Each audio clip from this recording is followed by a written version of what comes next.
Nanea Chapter 9 Kitten Trouble. The house was quiet after breakfast the next morning. Tutu and Tutu Kane went to check on Pono's market.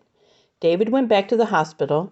Mary Lou went to the high school, which had been turned into an evacuation center for people whose homes had been damaged by the bombing. She and her friends were helping serve meals there. Nanea was finishing the dishes and was just about to go out and look for Mealy when Mom bustled into the kitchen, pulling on a hat. Nanea dried her hands on a towel. "Where are you going?" She wanted the family that was home to stay at home. "Grandpop and Grandmom have to be worried sick," Mom explained. "We need to send a telegram to let them know we're all right." She slipped her pocketbook strap over her arm. "Come on, honey." "But we're not all right," Nanea thought. Instead, she said, "What about looking for Mealy?" "We can go after we send the telegram, I promise." Mom rested her palm against Nanea's cheek. "You can't look for Mealy by yourself, and you can't stay home alone." "But Mealy," Nanea started. Mom didn't let her finish. "Are you going to wear those shoes or go barefoot?" she asked. "Shoes," Nanea said with a sigh, and she went to the front porch to get them. "We've been in this line forever," Nanea grumbled at the Western Union office. "There are a lot of people who need to send messages to their families," Mom said, adjusting her hat. "We just have to wait." Nanea couldn't help fidgeting. "I'm hot." "Oh," Mom sighed. "There's a patch of shade under the palm tree over there. Why don't you go sit for a bit?" It was cooler in the shade, and also more interesting. Several posters were tacked to the tree. She had to stand on tiptoe to read them. "Need a car, cheap, call this number." "Apartment for rent," a small one read. "Lost cat, white with black stripes." The last sign made her think of Mealy. Maybe she should make some lost dog signs. Nanea was sure Lily and Donna would pitch in, and they could post them at the Portuguese bakery and at Mrs. Lynde's shop and other places around the neighborhood. Nanea couldn't wait to get started. She ran into the telegraph office to tell Mom about her idea. Mom had finally made it up to the front desk. "I'm almost done," she said to Nanea as she handed the telegraph form over to the man behind the desk. "Mitchell family, Beaverton, Oregon," he read aloud. "Got it."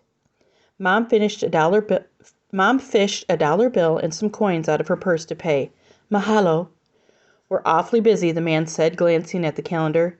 "This won't likely arrive until tomorrow, December 12th. "We appreciate how hard you are working," Mom told the man.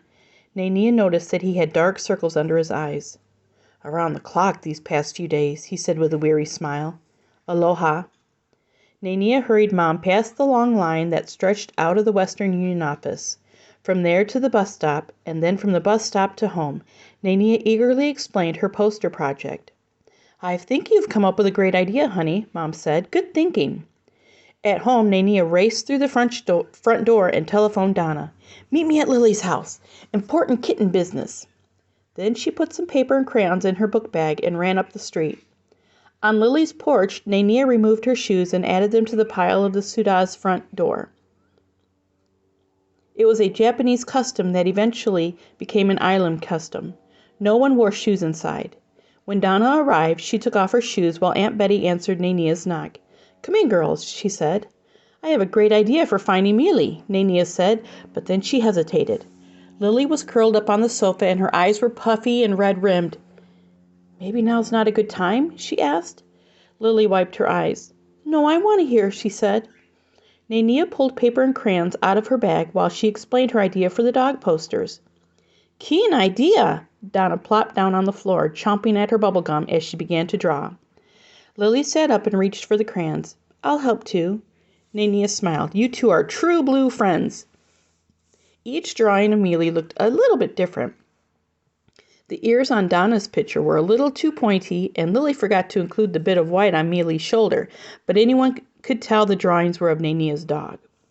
"Hey, where's your radio?" Donna asked Lily as she started on another drawing. "It's always by the sofa." Lily paused as she reached for the gray crayon.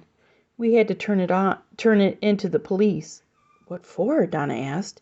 "Is that another new rule?" Nanea sighed. She wondered if her family would have to give up their radio too. "Only for us." Lily set down the crayon. "I don't understand," Donna said, sitting back on her heels. "Us?" In a tiny voice, Lily answered, "Because we're Japanese." But you're loyal Americans, Nanea said. Your family's lived here forever. I guess that doesn't count. Lily pushed her poster aside. We also had to turn in our camera. That is nutty. Donna blew another bubble and popped it loudly. A tear plopped on Lily's poster. Last night, Gene came out of work and someone had written in soap on his windshield. It said, "Go home, Jap." Nanea gasped. That's terrible. I'd like to find the person who wrote that and sock him in the nose. Donna made a fist with her hand. Pow! Lily laughed a little, even if it was a sad laugh. You might have to sock a lot of people. It's not easy to be Japanese right now, she said. I wish Daddy was here. I know what you mean, Nanea said. I don't know when Papa's coming home. Me either, Donna said. My dad's been at the shipyard for 4 days. Lily pushed her paper away. It's not the same. Your dads weren't taken away.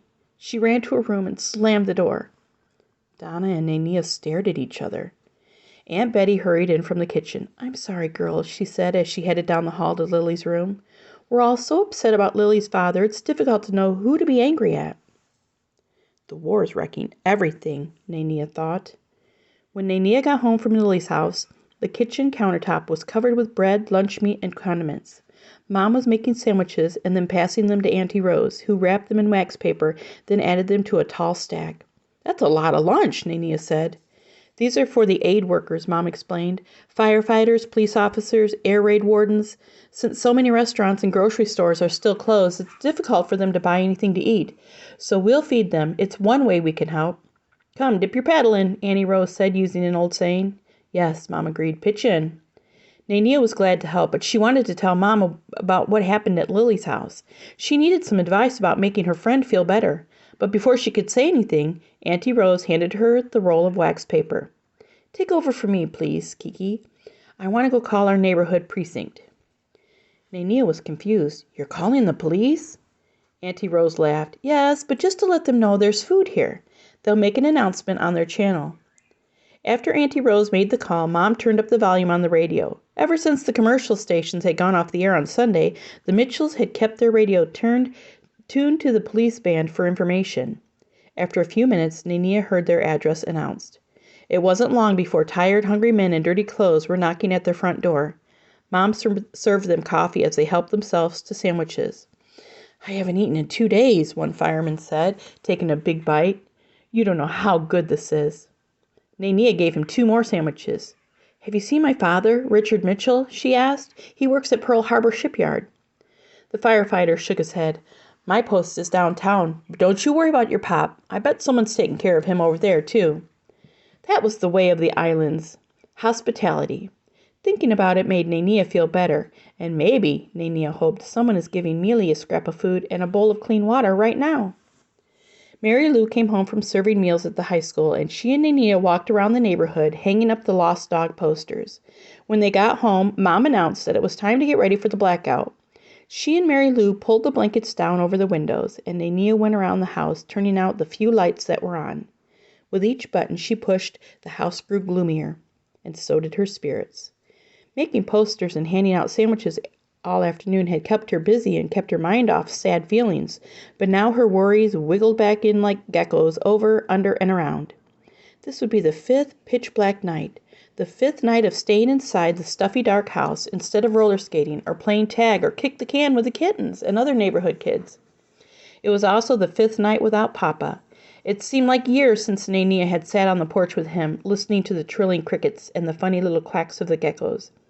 As their neighbors washed supper dishes, she and Papa would talk about their dreams, plan fishing trips, and tell jokes. The before night sky had been soft, twinkling with stars. The after night time was sharp and lonely. In the living room, Tutu Kane started playing his ukulele.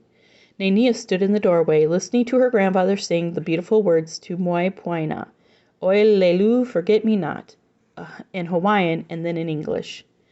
There is no other one I hold so dear, O beloved of this heart of mine. A love song can be about a place too, can't it? Nanea asked when her grandfather finished. Yes, you can love a place, Tutu Kane answered in the dark. Nanea sighed. I miss how everything was before Sunday. A sad silence hung in the air. Shall we have some more music? Tutu asked. Nanea felt her way over to the sofa by Mom, only bumping into the coffee table once. Tears trickled down her face. She didn't bother to brush them away in the dark. Troubles seem bigger when you keep them to yourself, Mom whispered as Nanea sat down. Do you want to talk? Nanea found Mom's hand and turned the wedding band around and around on Mom's finger. It seems like the things I thought mattered, like winning the Helping Hands contest, don't anymore, Nanea said. Not after everything that's happened. Everything's changed. She snuggled into Mom.